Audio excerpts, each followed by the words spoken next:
Yeah. My bad. What's the rule as far as cursing? Oh no, anything goes. All right, cool. I know you ain't shit. I just want to make sure. Shit. Now with those what the fuck stories, the hell you ain't. I don't know.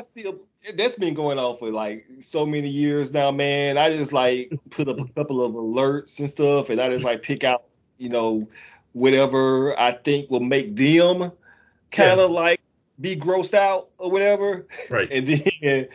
And then I just like hearing them just like rant about it.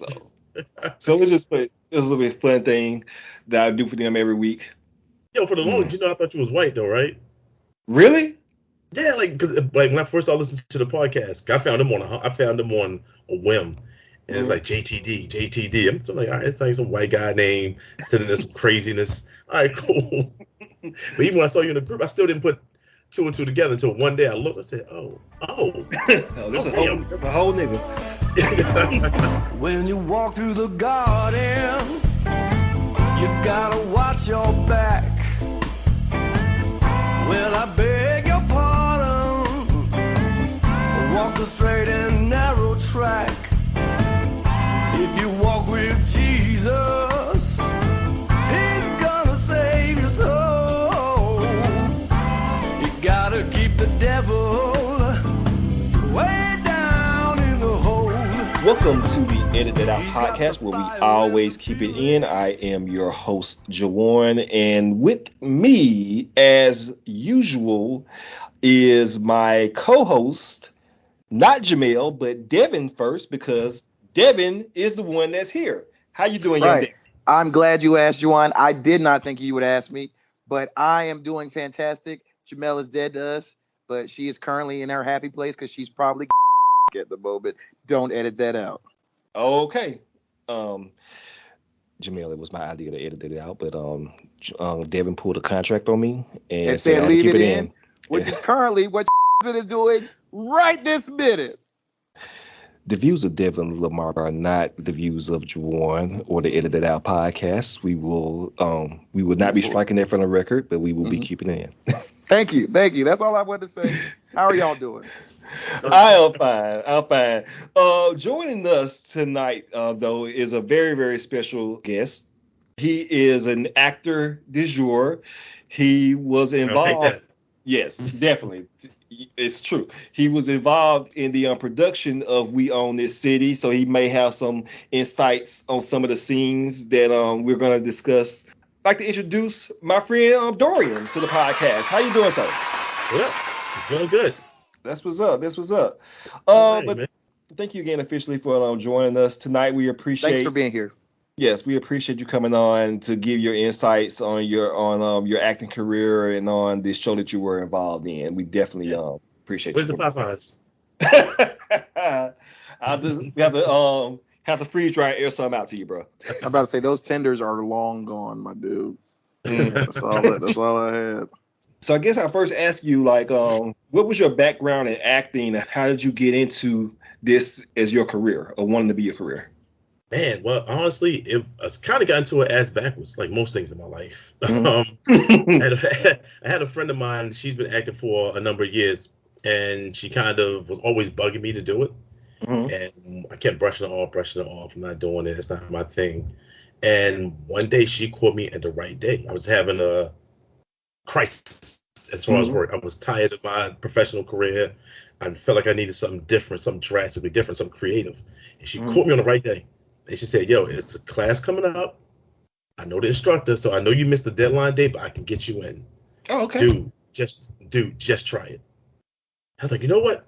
Fine, the hell with it. I'm going to try this shit. And I went in, and that was it, dude. So she got me. She made me take that leap. But prior to that, I'd always had a love and an appreciation for movies and the art of acting, the whole process. So this just made me finally tap into something that was already there. Okay. Even with before these really started selling DVDs, I would buy DVDs. I would watch them. I would watch them with the director's commentary. I want to hear why'd you choose that shot? Why'd you take that out? I watched the pre-production, production all the way through post-production. Like all that stuff was usually just fascinating. I devoured it. Wow. And so now I feel like I'm on a track to where I probably should have always been. Okay, that's what's up. That's what's up. This was like when was it, like a few years ago, or was this like fairly? Yeah, yo, this was like what? It's only been 6 years. Okay. If even that. Yeah, if even that. Yep. Okay. Cool. And you also do some modeling as well on the side. Yeah. I'm a struggling JCPenney model. Now I be seeing your pictures, bro. You be getting them shit professionally done, you know. Aren't we all, my brother? Aren't we all struggling out here? Ain't we all, Devin? I try to give him that smoldering chestnut, you know. So skipping ahead to how did the part in We Own This City come about? So craziest things. It's funny. So at this point, I had already moved out to California. Mm-hmm. So I'm pretty much settled. I'm like 3 or 4 months in at this point. Mm-hmm. And so one day I'm just scrolling, like, you know, through IG and Facebook. And like the thing about DMV / Baltimore actors, it's a very small community because it's not that many of us. It's not that many of us, but it's enough of us. But it's such a small community because it's not a big market like that. So you typically you almost know everybody in the area that acts. You run into each other off and on in different projects, so you follow people. Okay. And so one day I'm just scrolling. I think this was on like maybe on a Thursday. Mm-hmm. And so I'm just scrolling, looking at stuff, and I started noticing all of these people that I know are actors that I've acted with. Mm-hmm. Everybody keep posting, "Hey, I'm on set today. You know, we own the city. You know, we own this city. You know, HBO." I'm like, what the hell? Like, okay, it's way too many people like doing this. Okay, right. What the hell? So I'm joking at the time. So I text my casting director back in Baltimore, Miss Thea Washington. Mm-hmm. Shout out. Dope. She's dope to work with. You know, she's put a lot of people on. But I just jokingly texted her and say, yeah, of course I moved all the way up to California. And now this big ass production of HBO comes to Baltimore City. And so she hit me back and was like, yo, well, can you get here? Oh, wow. I'm like, what, get back to Baltimore? Mm-hmm. Like, yeah, can you get back here? I'm like, I could, but honestly, you know, me being a diva at this moment, I said I don't want to fly all the way back just for background work. Right. I don't want to be just an extra. Like, can I get some lines or what? Can you pull some strings? And she's like, man, I can probably pull that off for you. Can you get here? I was like, bet. Let me call you back in like 20 minutes. So went on Southwest, you know, got on the line, found some tickets. And that Friday morning, I was out. Okay, this was yeah. I actually came in on Halloween, and so I maybe had one day where I had like, you know, I had to get a haircut, checked in with some family, and from Monday until like Saturday, it was my mother's house to set, you know, back and forth. I didn't really need to do anything until that last Saturday when we finished filming. I think I had like maybe 2 hours to hang out with my buddies afterwards, and Sunday morning, back to California. Okay, yeah. That's what's up. Now, in a unfortunate turn of events, though, the role that you shot for, did not make it out for the cutting room floor. Now, that is a two-part question. As an actor whose job as visibility is to get seen, that's what you want. Right. Do you feel any kind of way about that? But also, second part, but also speak to your experience and speak to getting the experience of being on an HBO production, and also like if anything that you took from that's gonna push you forward, you know, to the next role. Yeah, that makes sense. You know, what's ironic about that? The fact that I ended up on the cutting room floor, and now I'm on a podcast called Edit That Out. The Lord works in mysterious ways, my brother. Mysterious ways. They damn sure edited me out. So I'll start with the last part of the question as far as HBO and, you know, a production like that. So it was nothing that I wasn't used to. I've been on other productions for the most part, but as far as just the energy, the professionalism, the kind of camaraderie, it was pretty dope. You know, it was nothing too crazy. I didn't have any bad experiences with any other actors or any PAs or assistant PAs or directors. It was all pretty good. You know, even though my part got cut, you know, I really didn't have that at first. No, it was a guarantee for the most part.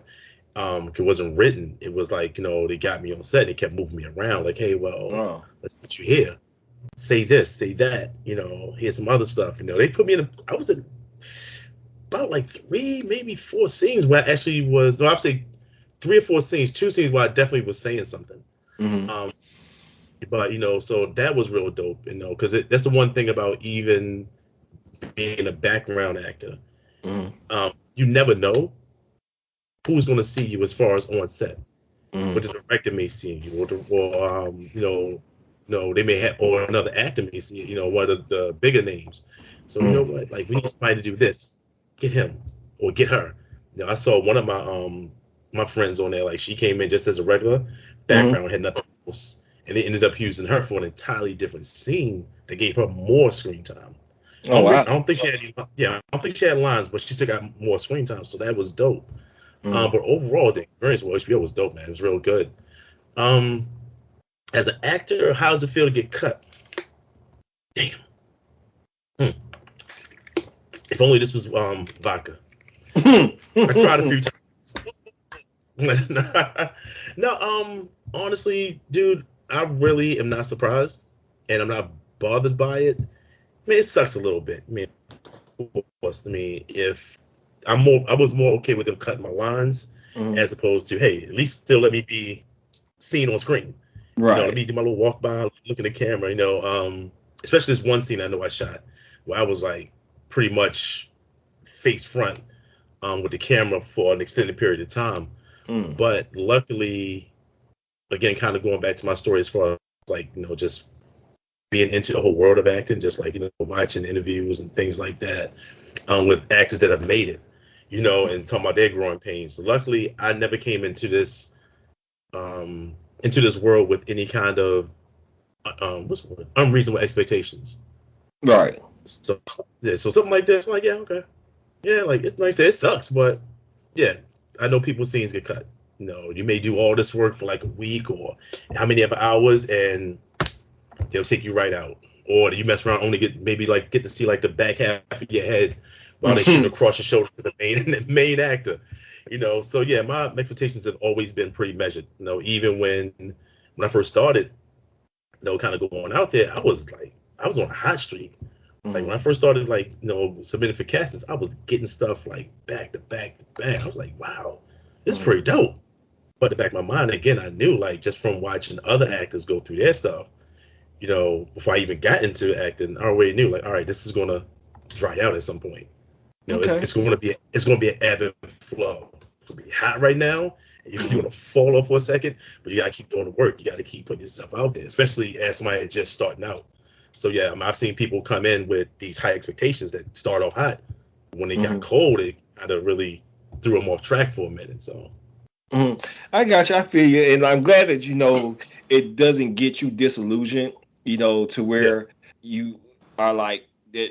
Not that you don't say that you would want to give up, but to the point where I'm not making it as fast as I want to make it, because everything, as is all about grinding, all about pushing it further, continuing. If you get knocked down, you get back up. So I'm glad that you have that hustler spirit in you with your craft, that you're going to keep on pushing to the next project, because I know how, from the little I know about you, from your persona and your attitude, you definitely gonna make it on some. We gonna see you on somebody's screen. I do have a question. As far as So, being a person who does not take rejection well, is it just like going into the business that you're in, you just expect it all the time? I know you said it's like peaks and valleys and stuff like that, but like, how do you deal with that mindset of like going in, like maybe going to a casting call and it'd be like 15 other people and you like, damn, nigga, I ain't gonna get this shit. Or like, but you gotta go. Like, how depressing, or how do you keep that mind space right, that you gotta keep going in this type of business where they can reject you 15 times and that one time it'll be the time to get you, how do you stay up for that type of stuff? Devin, dude, look, almost every other day I had to curse myself out because look, I'm pretty confident, but I'm not like overly confident. So yeah, sometimes being rejected can kind of mess with you. I always tell myself, you have to be absolutely insane to pick the most rejecting and hurtful industry out there. Wow. Right. Especially how fragile your ego can be. Right. Because I know you haven't really listened to our show, but Jawan is a toxic man, and so is myself. So like I don't make a move. Many of women have told me, you ain't make a move yet. Yeah, I'm waiting for you to make a move. I know when I can make the move. Because if you reject me, I'm dead inside, and you're dead to me. So I can't handle it. And y'all are a different type of beast to be able to be in this business where it's constant rejection, but y'all still hold your heads up and be like, all right, today's a new day. I just admire the work that y'all put in to even go through that, because so many people just see, the finished product, the commercial, the spot in the movies and all this other stuff. And I'm like, damn, that goes through a lot just to get to those points. So I have mad respect for y'all, for real. I mean, like, with that kind of going into auditions and things like that, as much as I tell myself it's going to be like a million no's before I audition that one yes, sometimes, you think you have a role, you kind of knocked it out the park. But again, I just measure my expectations. I mean, honestly, a lot of times I expect not to get it, which made it sound kind of not good, but I don't let it seep into my performance. I'm like, look, I did everything I could do with the script. I did everything I could do with the moment, and that's it. Well, before I used to, what's the word? I used to pine over it. I was like, damn, I should have did this better. I would overanalyze it afterwards. Sometimes overanalyze it in the midst of it, and I think a lot of that threw me off. But working with my acting coaches, and again, just listening to other actors that have made it, they're like, yo, just do the work, do your scene, and leave it. Actually kind of walk out there like you don't kind of care. And one thing, I tell myself, constantly, especially out here in LA, in California, I always tell people like, yo, I'm good looking and in shape for Baltimore and DMV, East Coast levels. This out here, nah, I gotta step my game up. But I told myself, it's just gonna be a bunch of dudes that's gonna be out there, better looking, more buff or whatever the case may be. But my goal is to outwork them. Okay. So right, like make myself stand where out. you are, LA 10 is like where I'm in Ohio, it's like an Ohio 36. So I get it. Like, I mean, in Jawan, a Bama 10 is what, a Hollywood 3? Probably. So I get it, bro. I get it. Depends on what you're into. Right. Trust me, there's not much talent around me in Ohio, so I get there are different scales for different places. I get it. Hey, shout out to Ohio too, man. I used to live in Michigan. Michigan as a kid. I went to Cedar Point. Oh, okay. I'm like 30 minutes away from there. Hell yeah. But also too, real quick with the auditions. The one thing COVID changed a lot was you don't have to go into a lot of auditions a lot nowadays. Unless you kind of made like close to the final cut. COVID made everybody go virtual. So honestly, for me, that took a little bit of the edge off. Okay. Because now I just know now at times they request for you to do self tapes. So you're not wasting your gas. Yeah, exactly. You spend like $12 a gallon out there now, ain't it? Just do it. Really? Oh yeah, it's like $6 out here. Yeah. No, it's $4 down here. It's $6 up there. I might be on Skid Row selling ass. I get it. These ends got to meet somehow. Man. I don't know whose ends are gonna be meeting whose ends, but they got to meet like a motherfucker. I'm about to sell some slow stroke. I get it. So, can you tell the listeners some of the things that they currently can see you in, or if you have any upcoming projects that you want to plug? Yeah, you can currently see me in Unemployed Actor. It's a true life story. Nothing right now, honestly. Right now I'm just kind of retooling. So I needed to get some new headshots because my headshots weren't shit compared to the industry standard. I got some new headshots. I am possibly connecting with a few interested parties that have expressed some interest in managing and probably representing me.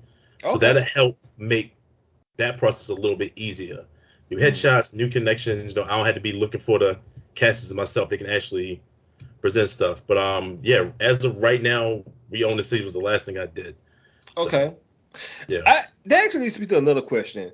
Yeah. Would you do a slave movie, would you play a slave in a movie, or would you have, or do you have or it's like a line, like, no, I don't want to do that? I mean, well, apparently from according to Jay from Nerdpocalypse, I look like I could be a slave.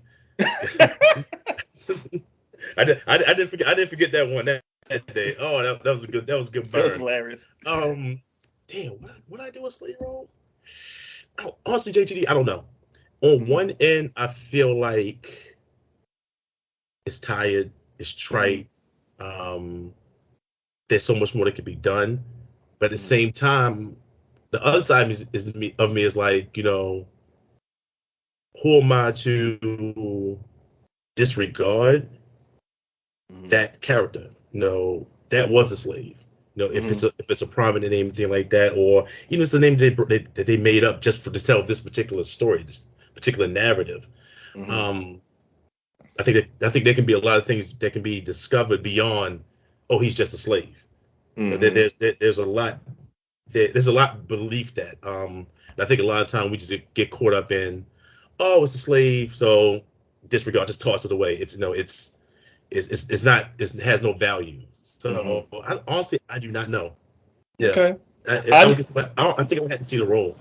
Okay, that's a very diplomatic answer, but I can be bought. So if the check's right, I'm there. The head right, I'll be there every night. That's what Deli said. Follow me right. You know what I'm saying? That check clear, you know. Coulter. I'm out here. I am out here. So glad you being diplomatic on that. No, I know Antoine Fuqua and Will Smith got some shit coming on Apple, so you know you need to. Oh yeah, I think I heard about that. They still filming it? I think they're in pre-production right now. Are we allowed to say that other name that you just said? Who, first Will? name? Yeah, you can't say his name. We might get canceled. No, we're not gonna get canceled for that. We get canceled for a lot of other shit before we get canceled for saying Will Smith.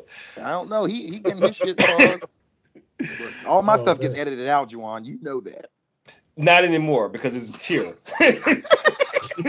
I gotta keep it now, and I actually got a lot of shit on this hard drive that I took out from you said mostly about white women. So they're going that would be on here wilding, huh? Man, you should hear. Just tell me what episodes those are released, so I don't let my white women hear those said episodes. Some of this, you should hear some of the shit that he says about these white women and what he allows these white women to do. Oh. Or not do. No, you do it. They don't. Niggas like to be like to have their mouth spit in, B. That's all I'm saying. So, okay, so with all of that done, we are here for We Own This City. Hey, I listen to a lot of podcasts.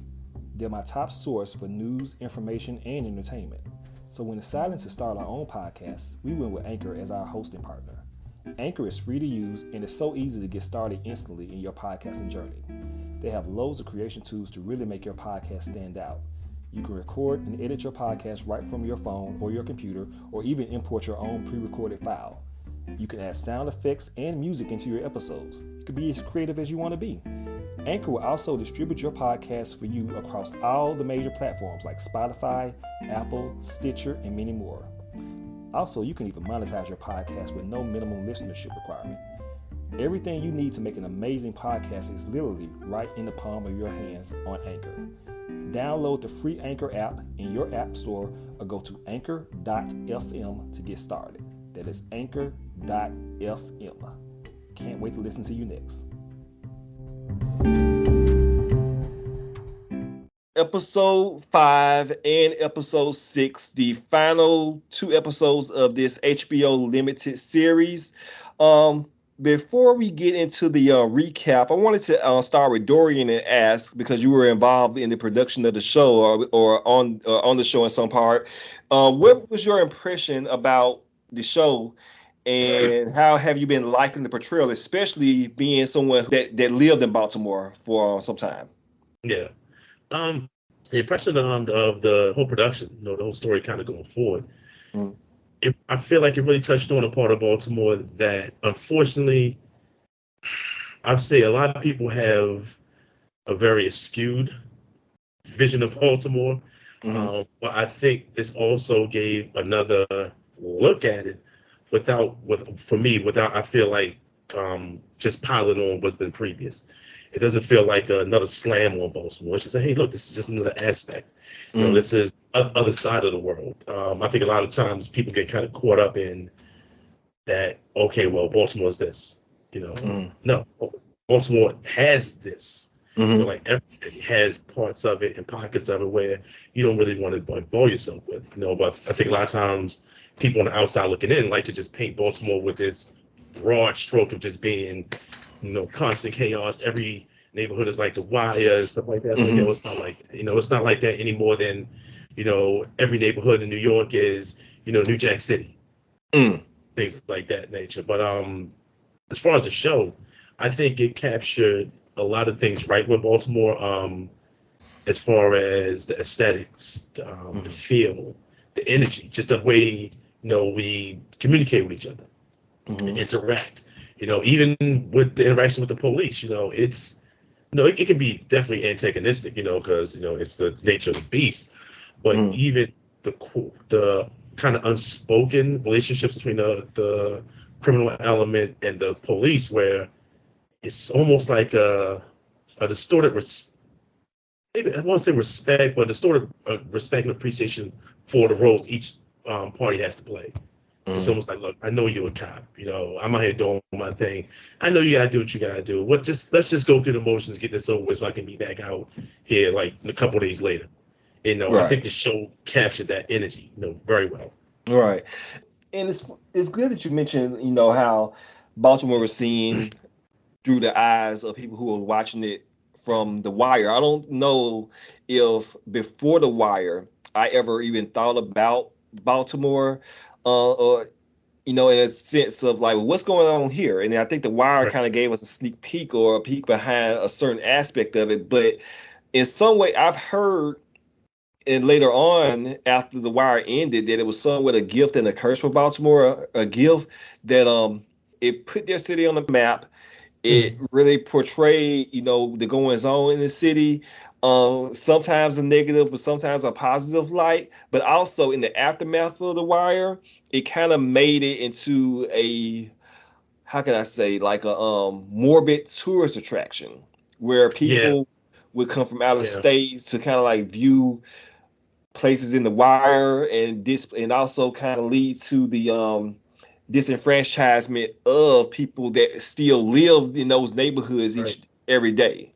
So and with this particular show, I don't know if this show will have that same effect, but I do appreciate them showing the relationships between the police and the criminal element of Baltimore, but also showing that, hey, these fucking cops ain't shit, you know, out here. They're on these streets doing these things. And what I was really surprised by, really shocked by, was the outright robbery of everyday people, as illustrated within that court scene that they show, I believe was in episode 4, where they asked, has any citizen here had any negative interactions with Baltimore police, and almost everybody stood up. Yeah. I've definitely had my interactions with the police in Baltimore. Luckily, it's never been anything too extreme.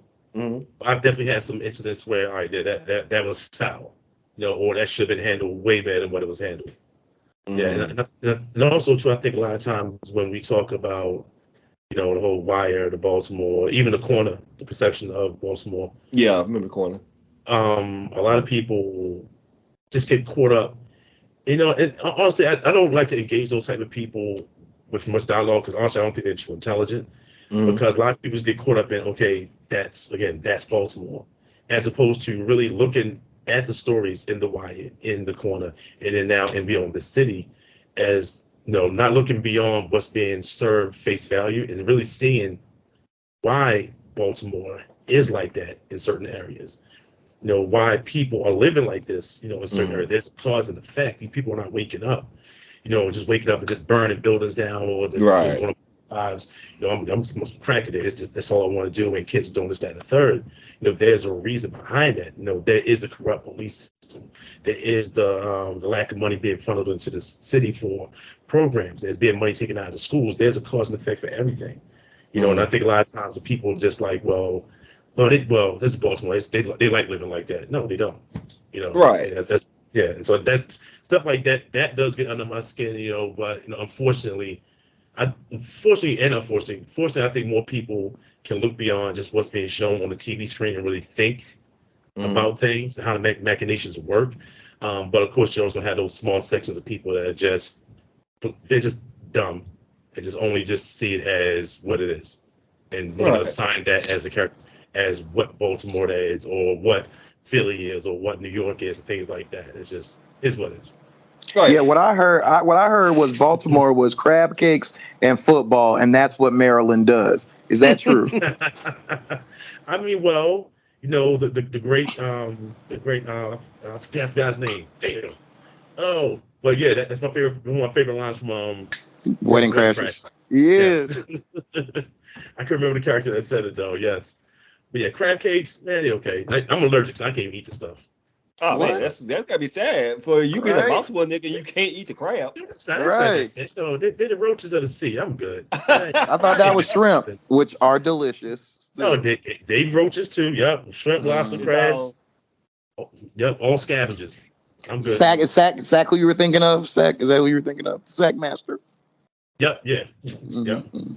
Now I like in this particular show, like you said, it does show a deeper dichotomy. It's especially showing the disparity that these Baltimore residents are living under, especially in dealings with the police, because you have a lot of scenes where the citizens, because of the distrust of the police, because on the one side you have people like Suter, who's working homicide, who's really just trying to get to the bottom of who is committing these murders, the actual murders that are going on, because there is a criminal element, but because of what Jenkins has been doing with robbing people, robbing everyday citizens, there's obviously this fear that is getting built up into the minds of citizens, even if they are not directly affected, even though they have not been directly robbed by Wayne Jenkins and his crew. They have family members who have been, or they know people who have been from around the way, or people, people talk.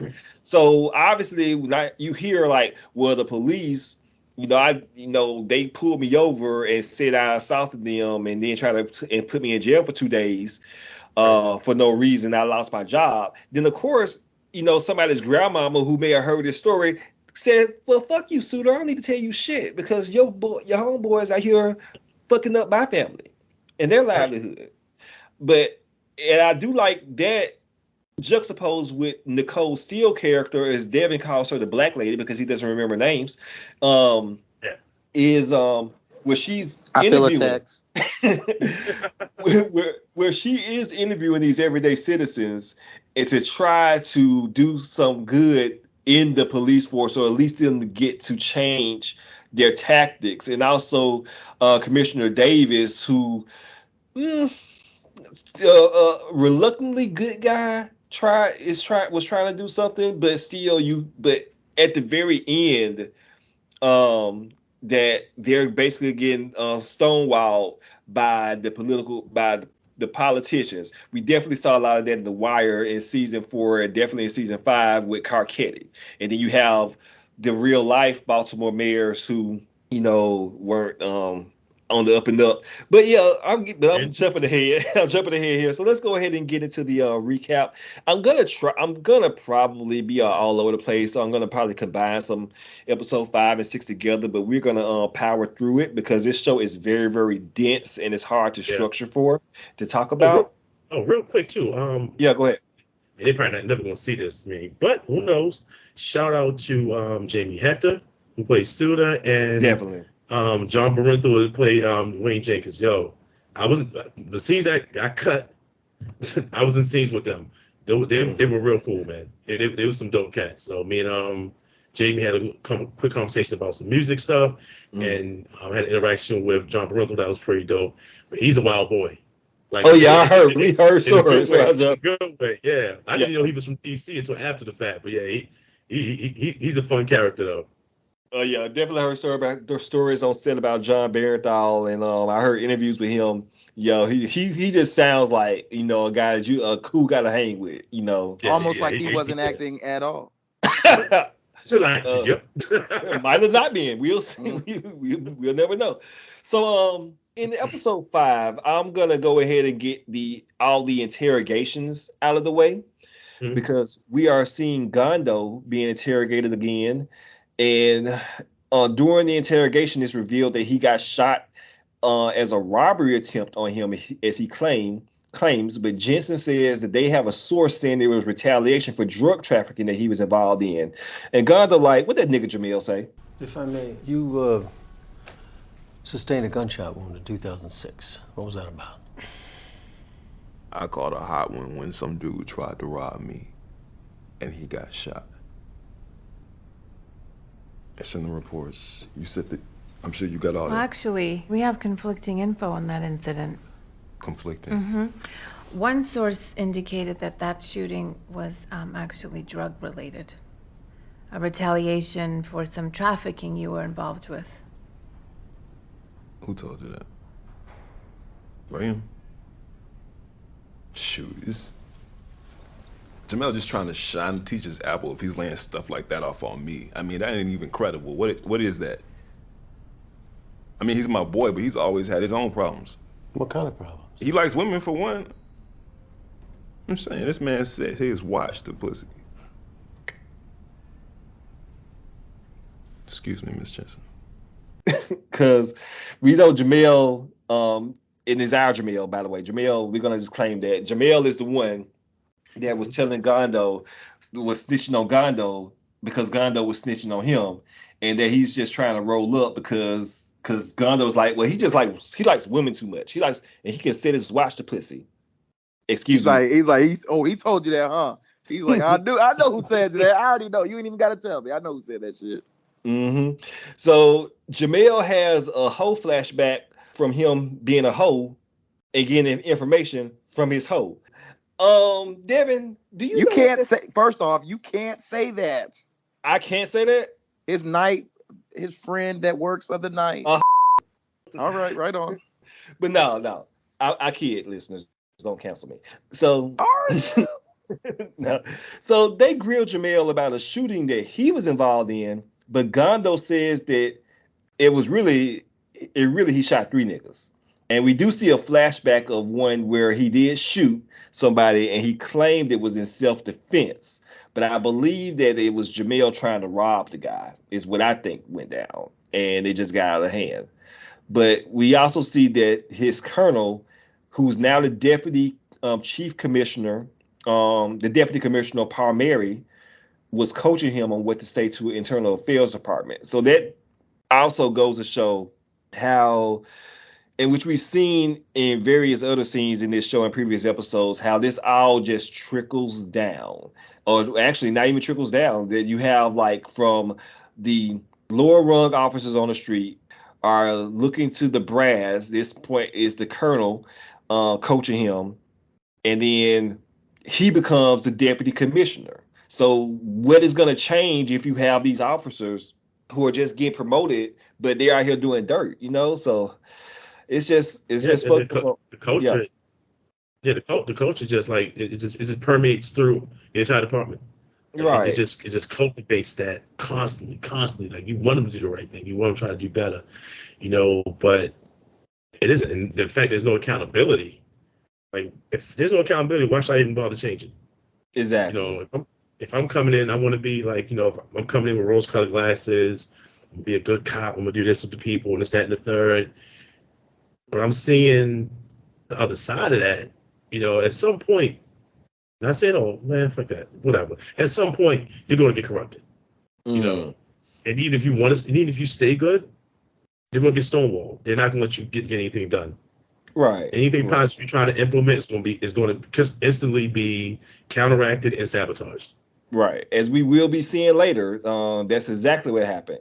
So Gondo says that before Jamelle joined the crew, they weren't really doing anything wrong, even though in previous episodes he admitted to all kinds of wrongdoing before Jamelle joined the crew. But he said after Jamelle joined is when shit started going downhill. And Jamelle says, okay, that's all cap, and you need to look at leadership, and tells them about some more robberies that they committed.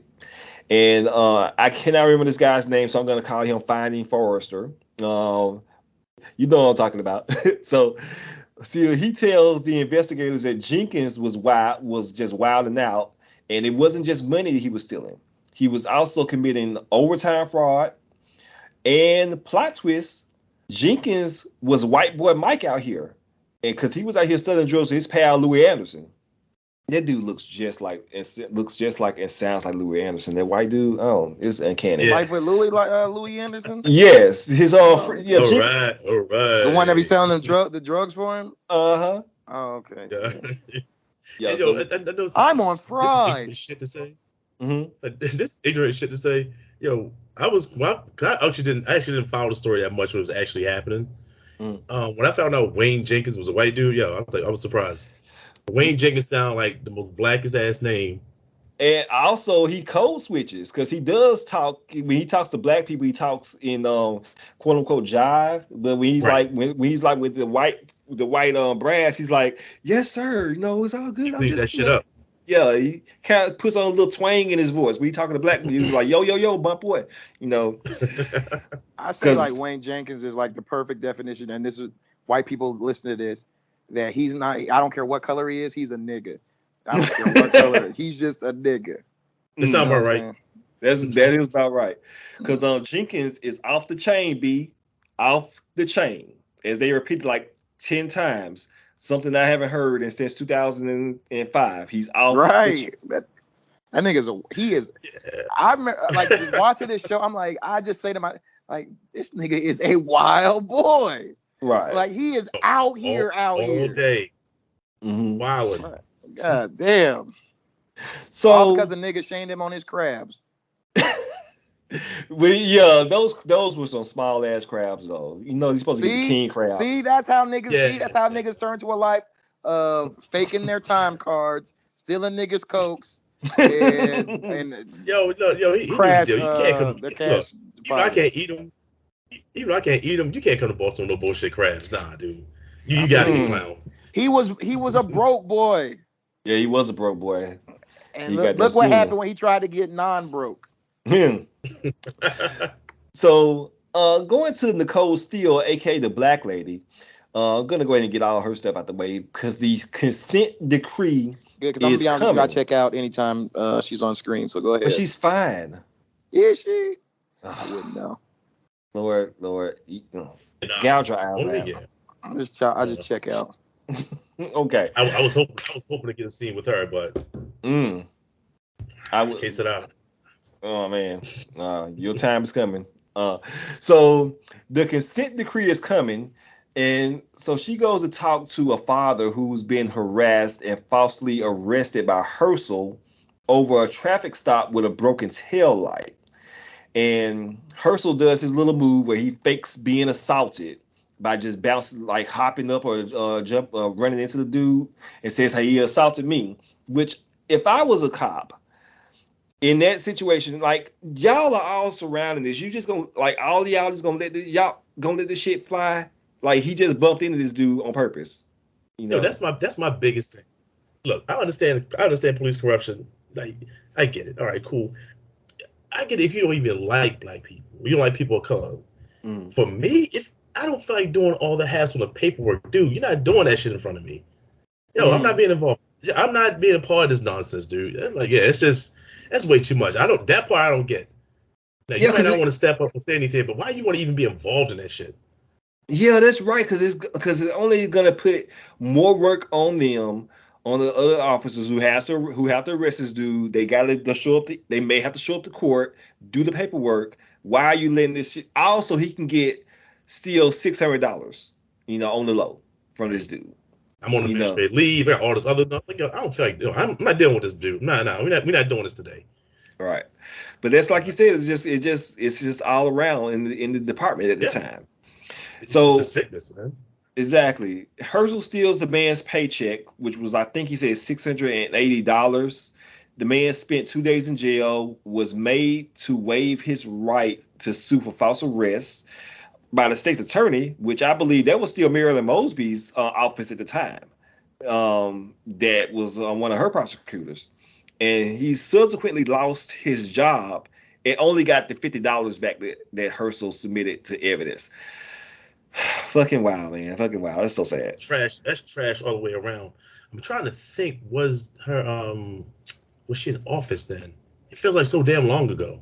I don't know what she's doing. I forgot to look up and see what she's been. When did she get out? I know she had her own legal troubles, but I could have sworn that she got reelected a couple of more times, but I couldn't remember. I didn't look it up, but I put in the show notes about what happened to her eventually. Right. The man mentions he's been struggling since that arrest, and his car was about to get repoed because he can't keep up the note. More on that later. Later on, Nicole goes and talks to Treat Williams, because I don't remember his character's name, but I believe that was just Ed Burns, the Ed Burns character, about the document, the consent decree. And because he's woke, he tells her the war on drugs is a scam and starts telling her about Black Lives Matter and that she should know about it, because this man was just the wokest white man on this show. He was with it. He was with the shits. So she then presents her findings to the mayor's office. But when they meet with Mayor Catherine Pugh now, because this jumps ahead so much in time, I think when they was writing the decree, it was still Blake. But now Mayor Catherine Pugh is in office. Catherine Pugh, noted children's book author. I've looked at what this has cost in other cities. You're going to have to hire monitoring teams. You're going to have to purchase new equipment, new technologies, body cameras for all officers on the street. Are you aware of the expenditure on those items? The money has to come from somewhere, or rather it will be taken from somewhere else. I'm all for police reform, but not at the expense of social programs. I'm especially concerned that this decree could siphon off funds earmarked for young Black boys who have been historically marginalized here. That's right. We can't forget about my babies. No one's suggesting this is an either-or proposition. The consent decree is designed to protect citizens, including those young men you're talking about. But we can't ignore the expense of it. And frankly, a report is not going to be a cure for bad leadership within the department, present company accepted, Chief Davis. I mean, how many police commissioners have we had in the last 10 years? 3, 4? You can't keep throwing money at a management problem. And she was like, you can't take any money away from my babies. Not my babies. Hey, yo, you trash for that. Just so you know, you're absolute trash for that. I know you get a kick out of it. I know you would get a kick out of it. That was just for you. But she was like, you can't take the money from my babies, but I do have some books that you might be interested in buying. And even though the commissioner and the feds are down with this decree, Mayor Pugh's age is like, no, it's going to cost too much money. You got to think about the babies. Oh, my God. It was so funny to see them, because I was surprised that they showed Catherine Pugh. It would have been cool. It wouldn't have just made me fall out if there was she had the books in the background. They put the books in the background some kind of way. They would fit. So Nicole and Ahmed have a celebratory drink at a fancy bar later on that evening, and she tells him her life story about how she got into law, into being a lawyer in the Civil Rights Division, and she tells him a story about her brother who had been harassed by DC cops, and also how those cops threatened her father. And because I believe she basically was like her brother who never ran afoul of the law. He didn't want to be a lawyer, but he was a working man. The only thing that he wanted to do was go to work, come home every night, and he just couldn't do that because the cops did not see a working man. They just saw just another nigger. And I felt, and that was just sad to me, because like that's how it happens, you know. And unfortunately, I haven't had any big negative run-ins with police. There was this one time though, I got caught up in some stuff because I forgot to go to court. So I had an FTA and didn't even know about it because I forgot about the ticket. You know, it happens. I've been there before. Yeah. Yeah, that happens. Yeah. So that was the only thing that happened to me, but I didn't get disillusioned, by it. But yeah, but being in the area like Baltimore, where you see these things go on, is what's depicted on this show happens every day to these normal everyday citizens who's just trying to make a living for themselves and just literally do what you're supposed to do: get up to work, live, do your work, go home, and raise your family or be with your family, and they can't even do that. So yeah, it's just sad. And that's what frustrates me too when we have these conversations. We've had them for years now, decades even. When we talk about police, the mistreatment by the police brutality, them overstepping bounds. Know that people, most times it's white people. Every now and then you have some black dude or black chick jumping in the mix saying, well, just do what you're told. No, I never had no problems with the cops, so y'all must be lying. I'm like, yo, even though I could speak on my behalf that I've never had any wild, extreme experiences with the cops, I know better. I'm not dumb enough to think or naive enough to think, okay, well, because my experiences was reasonable. Well, everybody else has had these bad experiences. You just being hard headed. You just out here wilding. You did something to deserve it. I've been caught a couple times by cops dead to rights, suspended license, and bad tags by the county cops. And they're like, look, park your car. This might pick you up. I can't let you drive it. All right, no problem. Like I've had some dope experiences, and even when I had the FTA, it was 5 o'clock in the morning. They came banging on the door. Actually, it happened 2 FTAs. I had one time they came to my job and got me. But even then, it wasn't no wildness to it. They said, hey, look, yeah, we know what it is. FTA, we know it's stupid, but we gotta do this process, bro. I think even at the job, when they came to get me at the job that one time, they're like, look, we're not gonna put you in no handcuffs in front of your people. So walk you out. Once we get to the station, we're gonna have to cuff you. But after that, before we get to that point, don't worry about it. We just walk out together. So but again, in the midst of all those great interactions I've had in situations that could have easily went left, I'm still cognizant enough of the plight of my people and other people in general that have had suck ass run-ins with the cops that have ended in injury or even death. Oh wow. Yeah. Right, and that's kind of where I get a little frustrated as well, because I agree with everything that you said. And when people, do things like saying, well, actually, let me back up. People who make these statements about, well, why don't you carry yourself with more respect, or you start wearing suits.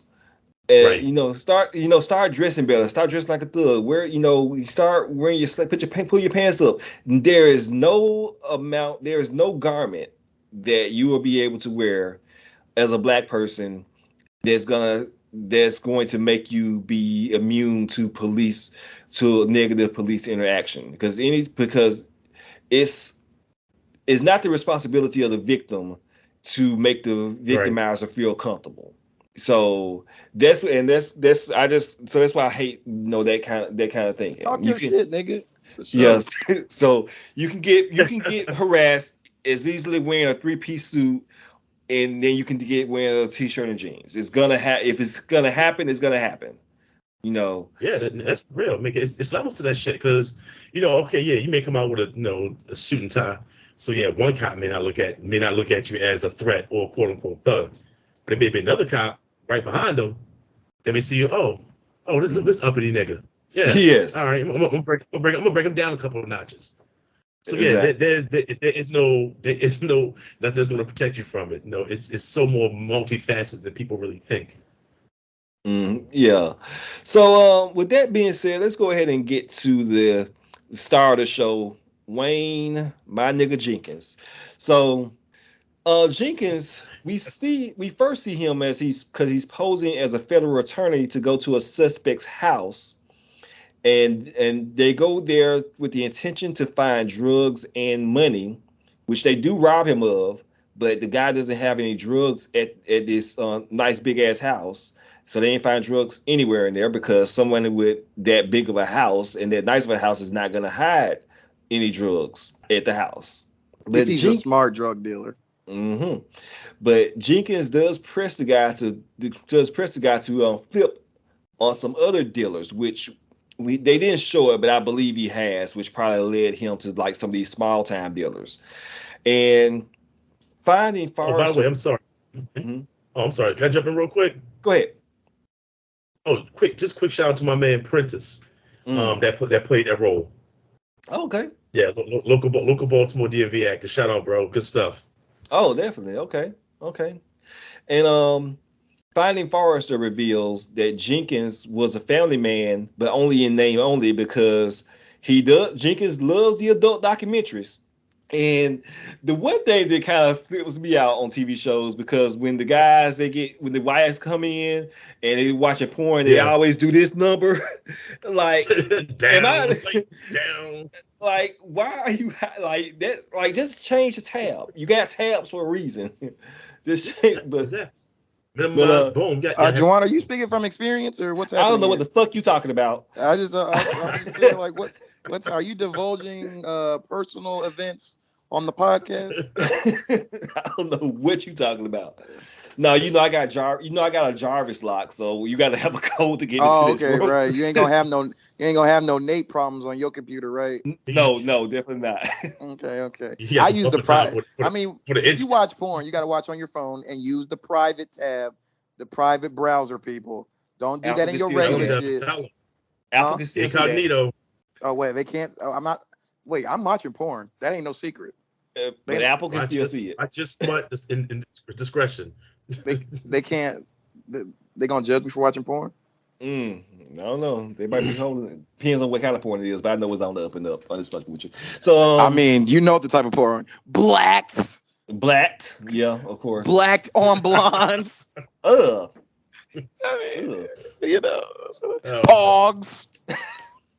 Well, I can get down with that though. Right, so, there we go. I'm just saying.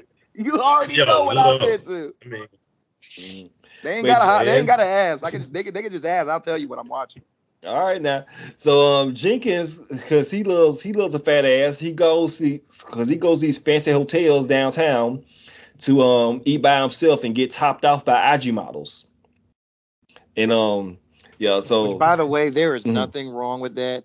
It's just the stealing and selling drugs part when you're a police officer is the problem. That's the problem. So infidelity is not the problem.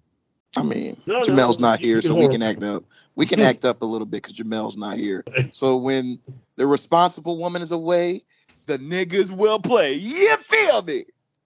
Yes, sir. Plus, I'm not married, so I can just disrespect these. Never mind. I ain't gonna say that. I might leave that in. Never mind.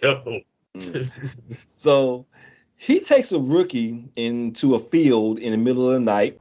I guess we want to run a little hypothetical by you.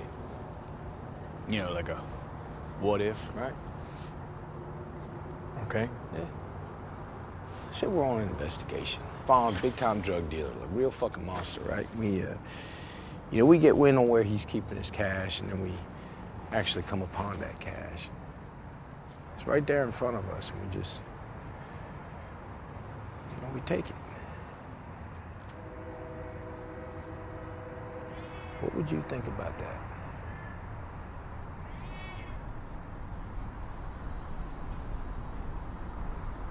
I think that's a terrible fucking idea. Can't have a badge on your chest, do things like that. We don't do that shit. We don't.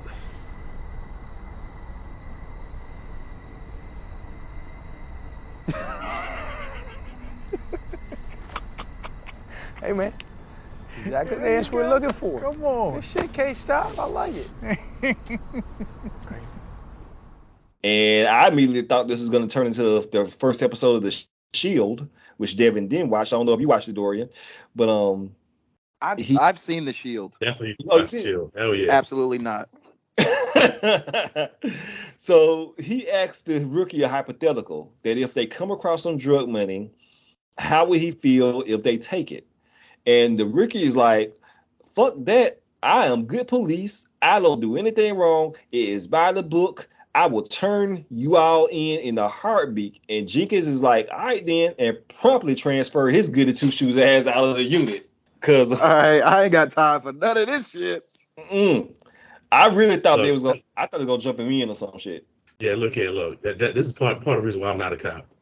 I'm not saying I would be brutalizing nobody. I wouldn't be beating nobody's ass. But yeah, the money part. As far as like the drug dealers, yeah. Come on, bro. You gotta run it. Yeah. I'm taking your money. I'm running pockets. I am not gonna. I did not give a fuck about them running pockets. I was fine. I would not steal. If I wouldn't steal nobody a paycheck, if this guy's if this guy's just driving home, get some pizza, you got a broken tail. Like, here's your ticket. You can go on with you. Keep your $600. Ain't none of my business. But you get ran. Yeah, you got $20K in the bag and everything. I'll probably go turn in 5. I'm just saying. Drove my ass in jail. That's what we did. Charity starts at home, my nigga. Charity starts at home. But so gonna skip ahead because it's time to arrest these motherfuckers now. And Jenkins and the squad pull up at IAD headquarters at separate times because they got this bogus call to go in about some car that got totaled. And there, of course, as we saw in episode 1, they are all captured by the FBI and arrested for conspiracy, racketeering, and other charges. At the press conference, the commissioner promises heads will roll and we're going to right the ship, but really they're not going to do anything. But I do believe him that he wanted to make a change. But again, the commissioner's hands were tied on a lot of this stuff as well, because I think Davis was brought in from the outside.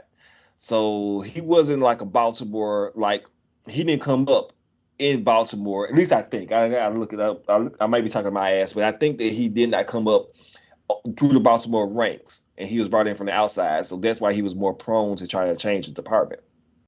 But later on, we do see that Sean is watching the press conference on TV. He starts to have flashbacks of a little bit of dirt that he did with Jenkins, and then he stares into the camera.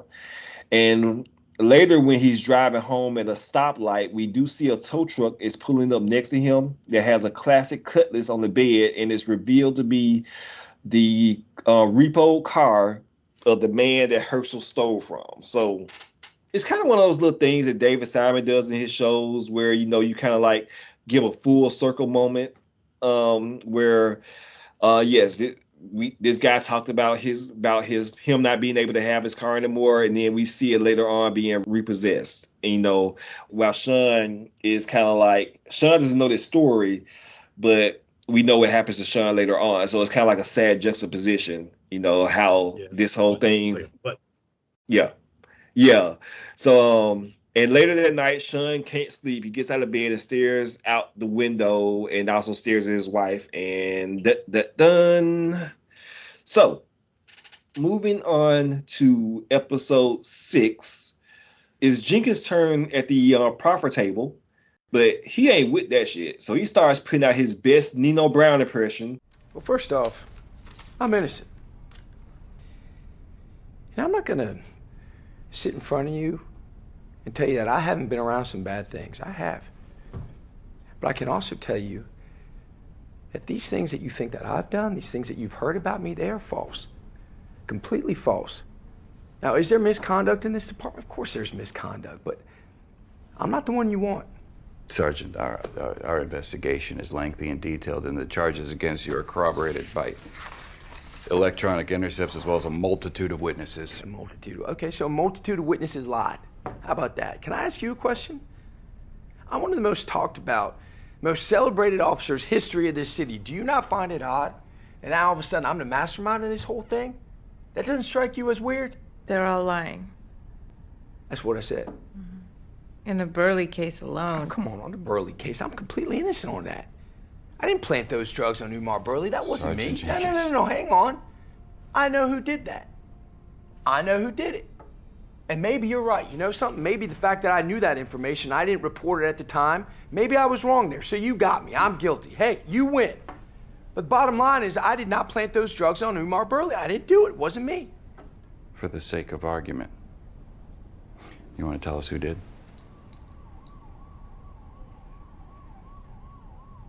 I do not feel like telling you that right now. This proffer is concluded. What does that mean it's concluded? It says that he don't own no ships. And don't nobody from my neighborhood own a poppy farm. And if I go down, a lot of people gonna go down. It's that educated brother from the bank. Yeah. Kareem Akbar. Kareem or whatever Akbar. Look here, Miss Hawkins. So Jenkins says, I know who did shit, but I know it wasn't me. And I don't feel like telling y'all. And the feds is like, okay, well then fuck you, bye. So his proposition is over because he ain't really talking, and they just not think he's gonna equivocate the whole time. So I Wayne, have a question. Do you feel like he was so like disillusioned with what was going on that he really thought like that by not saying anything it wouldn't help him? Like he really thought like keeping everything under wraps would just be this will all work out. Like I know what had happened previously and he's gotten off with it, but like at some point you're getting questioned. Like this ain't the same shit you've been running. Yeah, from what I know, Wayne Jenkins was a man that was that believed his own bullshit and did believe that he did not do anything wrong, but he only believed that because he was enabled to believe that by his upper management, and because that's how he came up. He didn't. These tactics that he took part, they did, is not something that he just did on his own. That he made up. Like this is what I'm gonna start doing.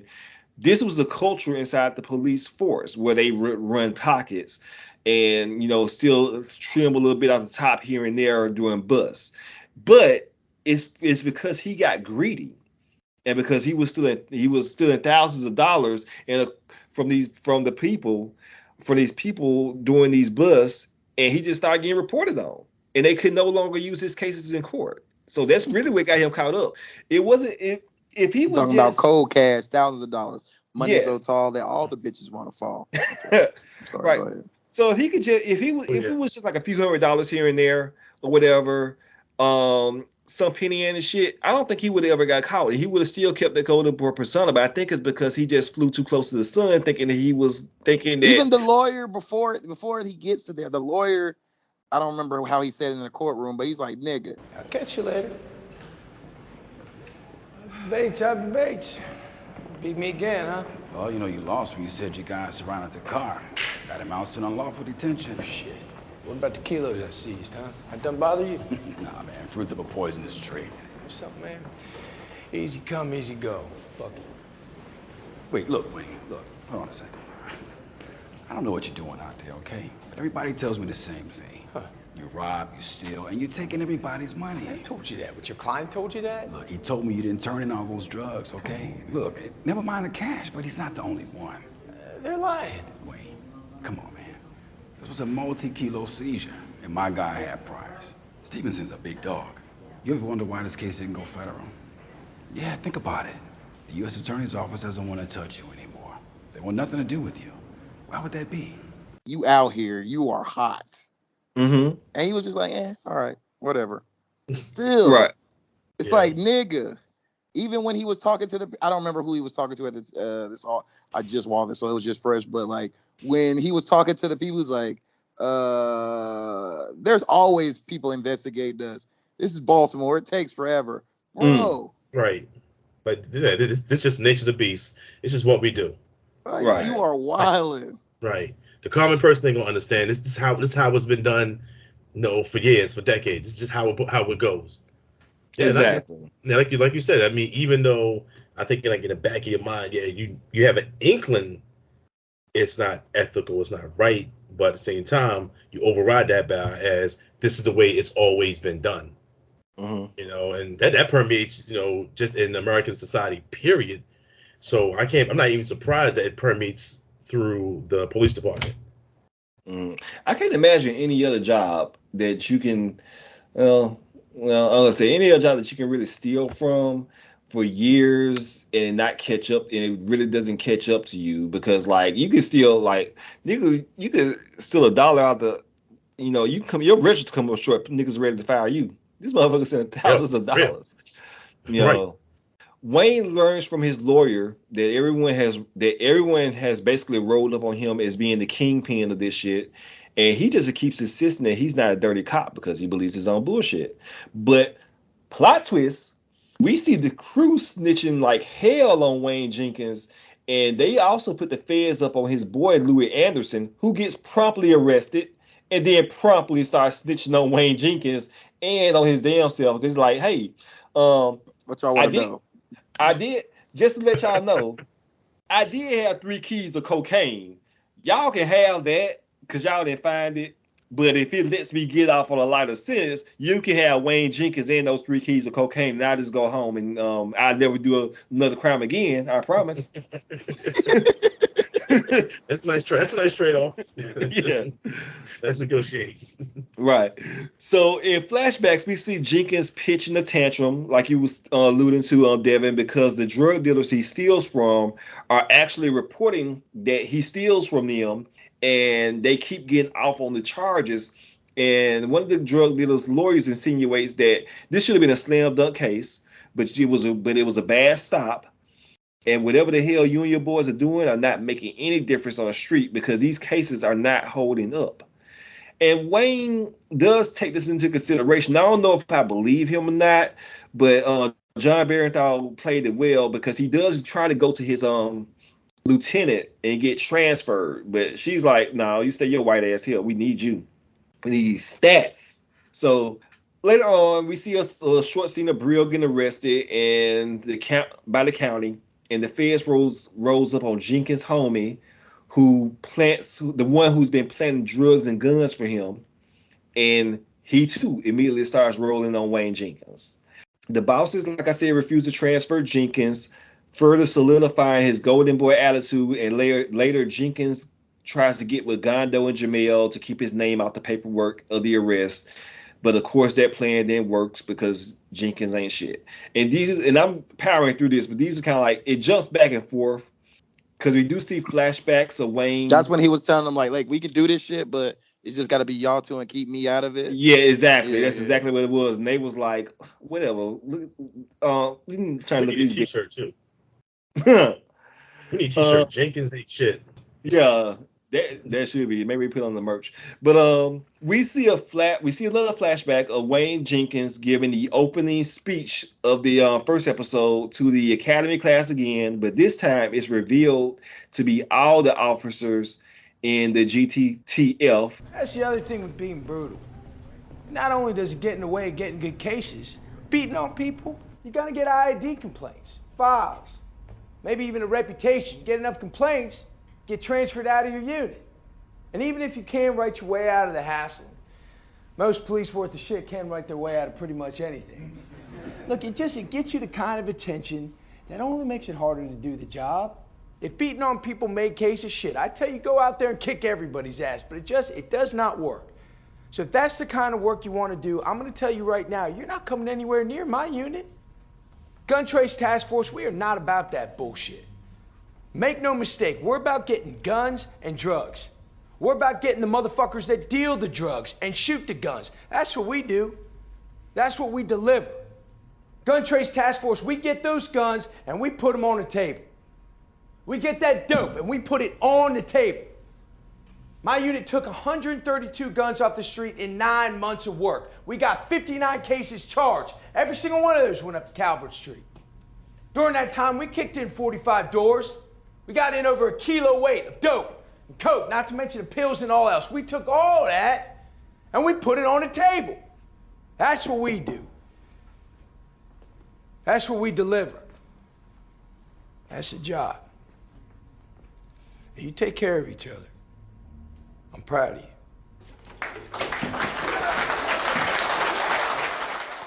And they're giving Wayne a standing ovation. And then we flash back, but flash forward to the raid that Jenkins led when he was the one that he just stared in the closet. And he found drugs and money. And he tells homeboy, We gonna eat today. And I think that was maybe where it all started with the whole stealing. I don't know. It just kind of felt like maybe that's where it all started with this. Was that the one where he says put the foot to the door? Yes. Uh-huh. Yeah. So maybe that's where it was kind of indicating that's where this whole like thieving comes from. But that's pretty much the Wayne Jenkins part.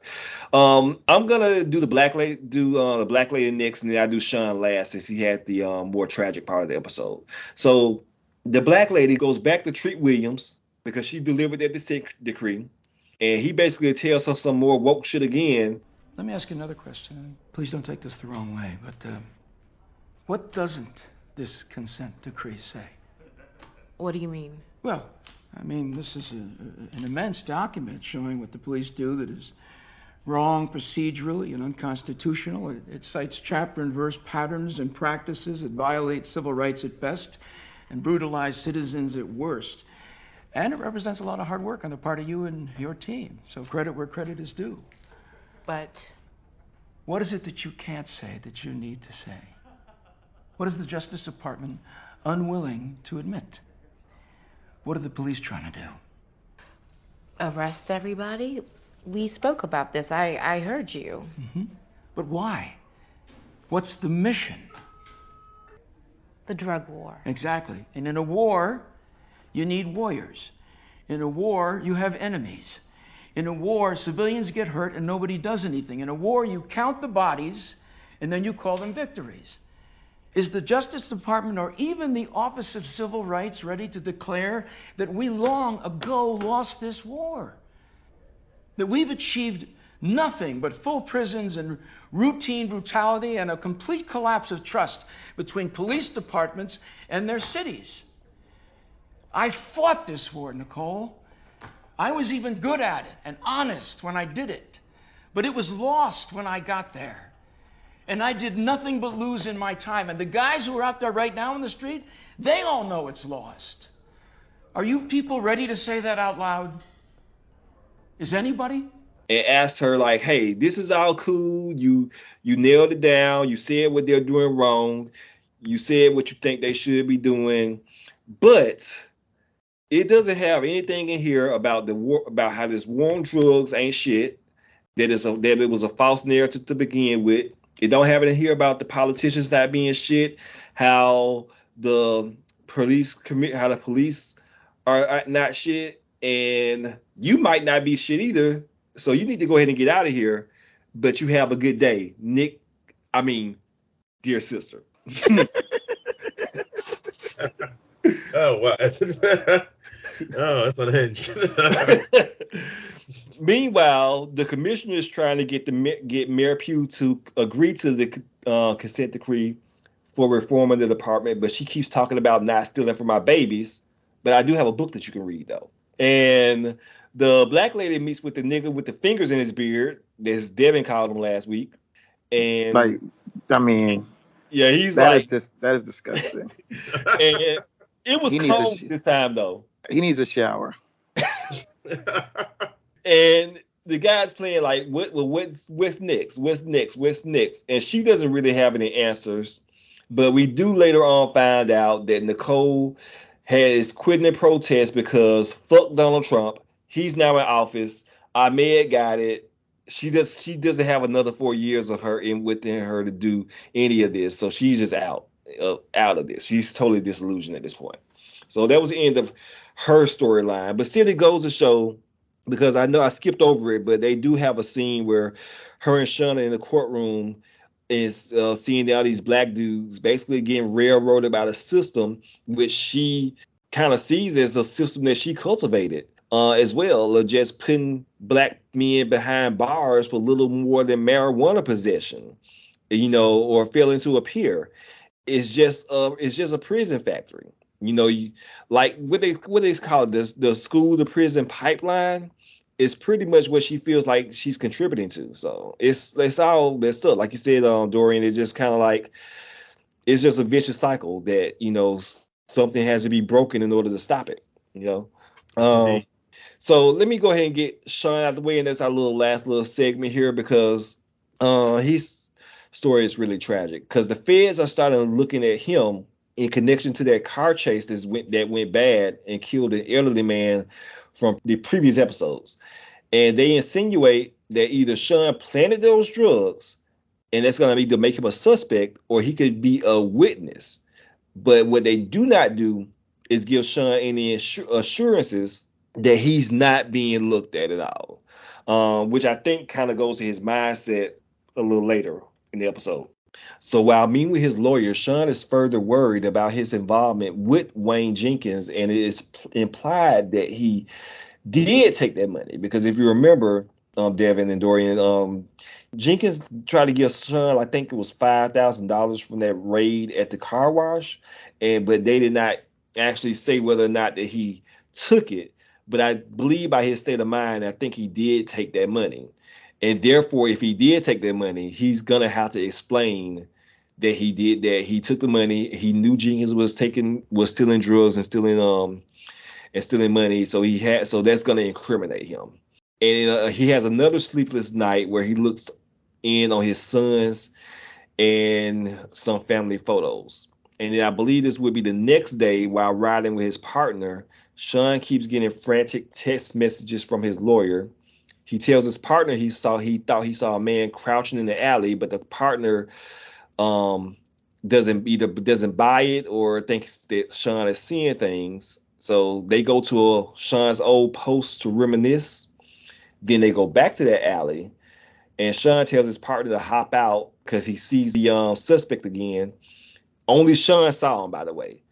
And he kind of like hides behind a van, starts kind of like going through his head of these decisions, and he decides that he's gonna fake seeing this perpetrator, fires 2 shots, then a 3rd shot, and his partner gets to him. He sees Sean is on the ground, dying from a fatal gunshot wound to the head. Who the fuck is the ambulance? Fuck the ammo. Get him in the back of a car and drive him to shock trauma. This can't wait. Get his head. Get his shoulders. Grab his feet. Everybody rock. Move. Go.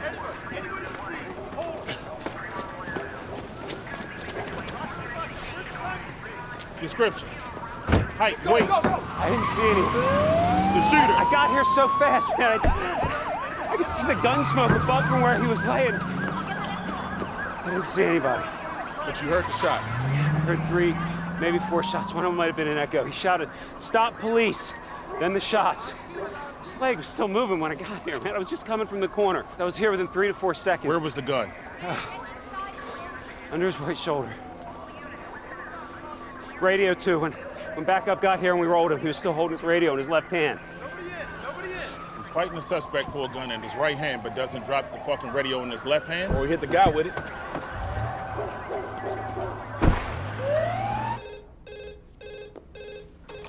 Why is here? Jesus. Just now? Thank you. Sean Suiter's been shot. He's in shock trauma. It doesn't look good. Head wound. We were gonna grand jury him tomorrow. He's supposed to report at 11. No reason to assassinate him. Half these guys are pleading, and the ones who aren't are cooked by the ones who are. Suiter's testimony was in no way critical. He was told he wasn't a target.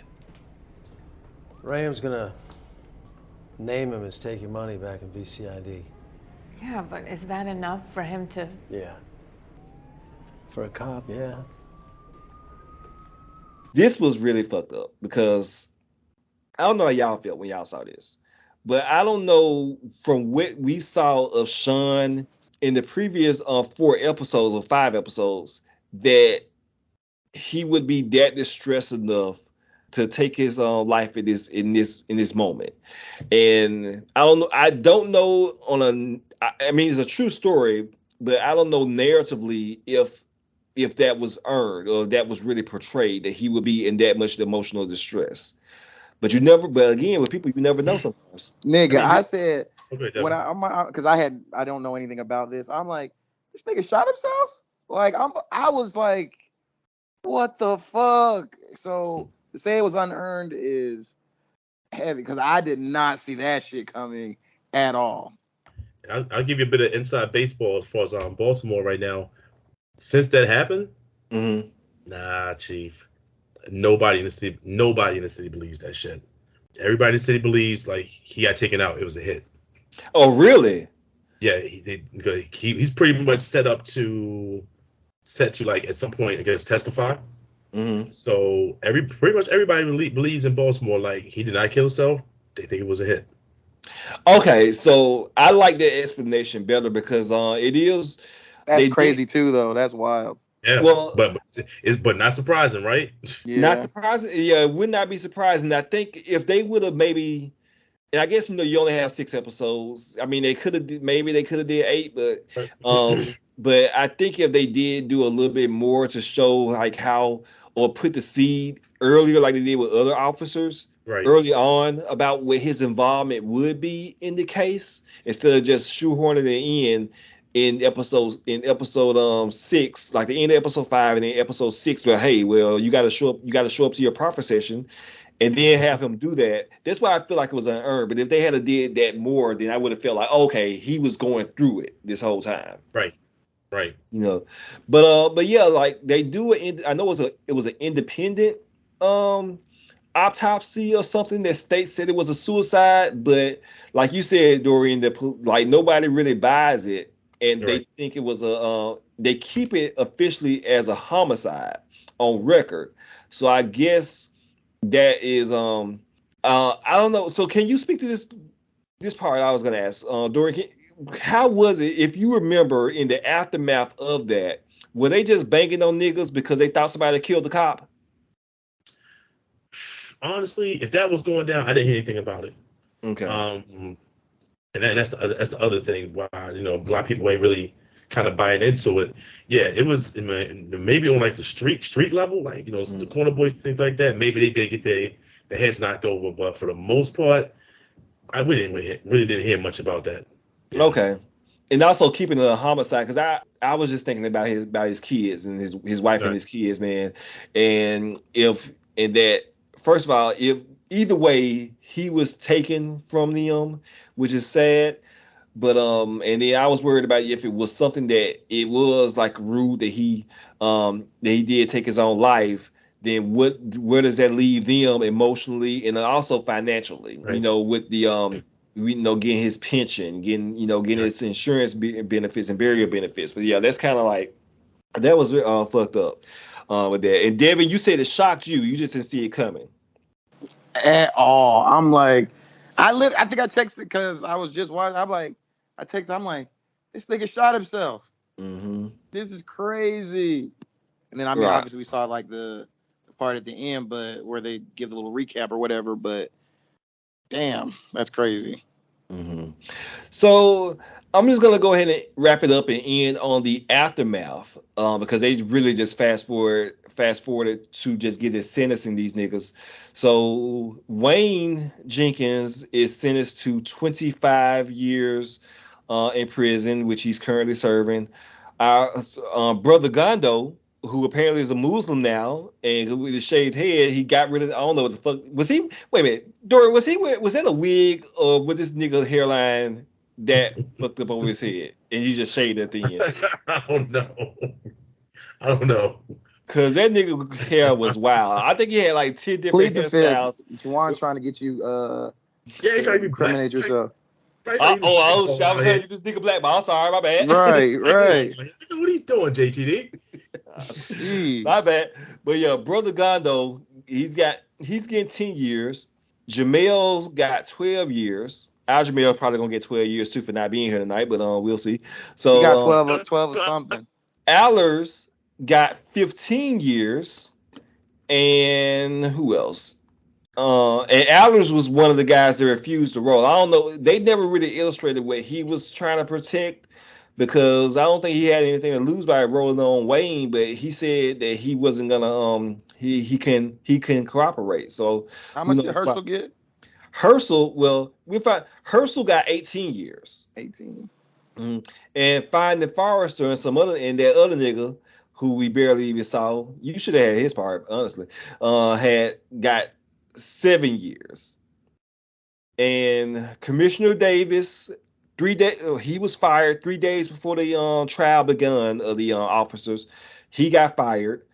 Deputy Palmer, who we saw was the one that was coaching Jamelle about the bad shooting, he resigned because he denied coaching anyone on how to overcome a police shooting. So yeah, he resigned that day.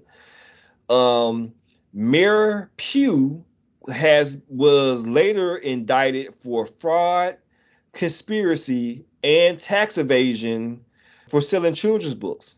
It's more shit that went into that. But when I first read about that years ago, because I know Jay and Michael brought that shit up on the podcast, I was like, it can't not be over some children's books. And lo and behold, that's one of the most funniest scandals ever, yo. Easily, that has to be one of the most funniest scandals ever.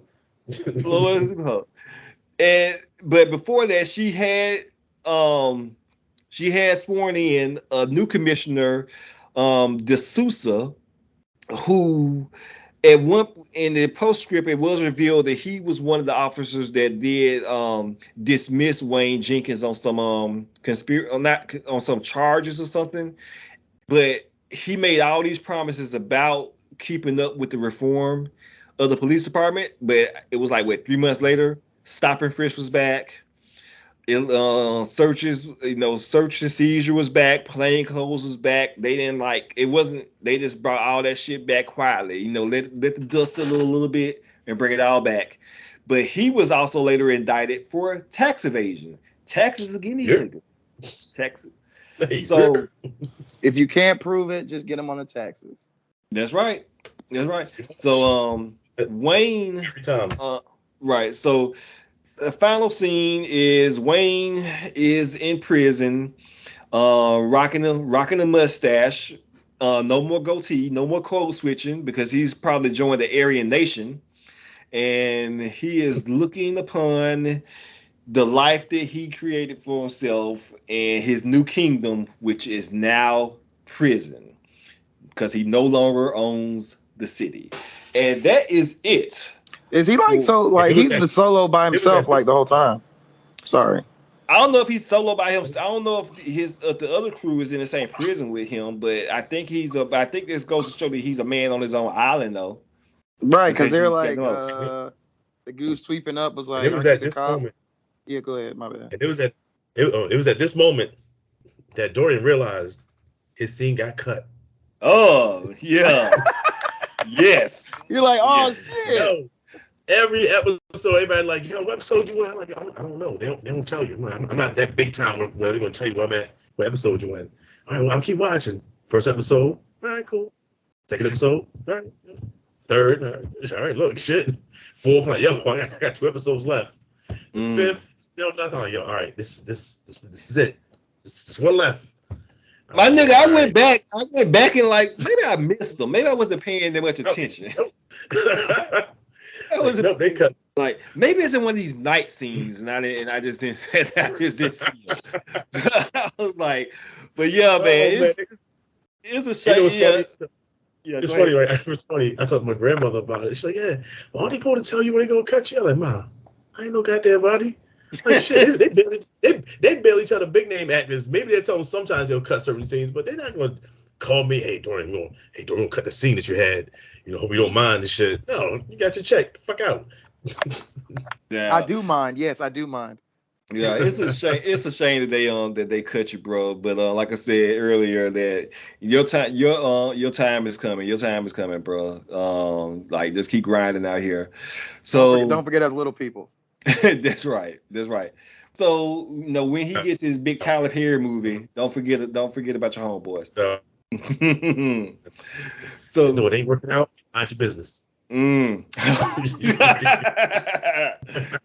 be on Skid Row, bro. We don't need that. But career took a sharp turn. But that being said, like I said, that ends the coverage for the HBO series We Own This City. It was very, very good, very, very dense. It was definitely a recommended watch. And I'm glad we did, podcasting, even though it was very, very dense. But, these little smaller shows, I like doing them because, they often have these good tight stories. And now for a voicemail from friend of the show, Robert. Good afternoon, Jawan, Jamelle, and Devin. Once again, great coverage. Oh, by the way, I didn't introduce myself on my last voice note. This is Robert Silver from New York City, Harlem, to be exact. I've been listening to you guys for over 4 years. I go back to the Liquor Run podcast with Jamelle and Devin. Your coverage of We Own the Cities, tremendous as always. I wanted to ask you guys, and young lady, did you ever see the documentary Slow Hustle that's also on HBO and HBO Max? It's a great companion to We Own the City. And if you have seen that documentary, and even if you haven't, do you think Sean Suter killed himself or was murdered? I'm going to keep it brief. I love you, great people. We'll sit back and enjoy your P-Valley coverage. I left the P-Valley voice note for you guys, and you guys can play that on the P-Valley episode. I won't spoil it here. Look forward to hearing more from you, great people. Peace and blessings. Talk to you soon. Thank you very much for that voicemail, Robert. This is editing Jawan because I'm clipping this in later. But to answer your questions, no, I have not seen a documentary on HBO. I'll go ahead and add that to the queue and check it out later. But my take on the Sean Suter thing, within the context of the show, I believe that they are playing it as if it was a suicide. And they also could be playing both sides. I mean, you can see it both ways, but for me, from the knowledge that I've gained from the case and everything surrounding it, it does seem like their brother was under a immense amount of stress, and it seems like that he did decide to do that to ultimately end his life and try to cover it up as best as he could. But it's tough because, like, I hear, like, what Dorian said, that the streets think that he was taken out. You know, it could go both ways, but I think I'm on the side of that this was the decision that he made for himself to do that. But yeah, it was it's been an interesting discussion, and hopefully, you know, people get some answers. But I think I find solace in the end that his children and his family was taken care of. I know there was a settlement for like back pay as well, so I take solace in that his family was ultimately taken care of. But it's still sad that he is not here with them. It's kind of what I take away from it. But again, thank you very much for leaving that voicemail. I appreciate you, sir. Thank you. With all that being said, I'm going to give Dorian a chance to shine here. And can you tell the listeners where they can find you on the internet, if you want to give your handles? So yeah, you can find me on Instagram at Dorian Christian. You can find me on TikTok, which I just joined reluctantly, as actor Dorian Christian. Okay, that's what's up. And if you want to see the uncut Dorian, you might want to catch me on Facebook at Deacon Parker. Okay, that's what's up. I'm not a real deacon. Not a real deacon. I've gotten some messages like, yeah, we having a deacon retreat. We saw it. Like, no, I'm not a real deacon, dude. I'm not that type of deacon. No, you the deacon that's gonna hand out the Hennessy. That's kind of deacon you are. That's what they come to you for, not the church. Yo, communion about to be live. That's right. So, Devin, where can they find you online? I'm at Devin Lamar. With 2 R's. I was about to say, Jamelle's not here. She's dead to me to finish my shit. But thank you, Juwan. Appreciate that. And what about you, my good man? Well, you can find me on Twitter at JTD. That is JAYTEEDEE. Also on TikTok at Chef JTD. Listeners of this show, if you're also listening to the Nerdpocalypse Podcast with Jay and Micah, I have a little write-in segment that I send them all kinds of crazy, disgusting stories that they can pick apart and just have a good old time just ranting about them. So look forward to that and listen to that on the Nerdpocalypse podcast every week. And you can find the Edit That Out on the internet, on Twitter at Edit That Out 1, and on Instagram at ETO Pod. I'm going to go ahead and launch that. Unfortunately, I could not keep it consistent because Facebook sucks. But again, on Twitter at Edit That Out 1, on Instagram at ETO Pod.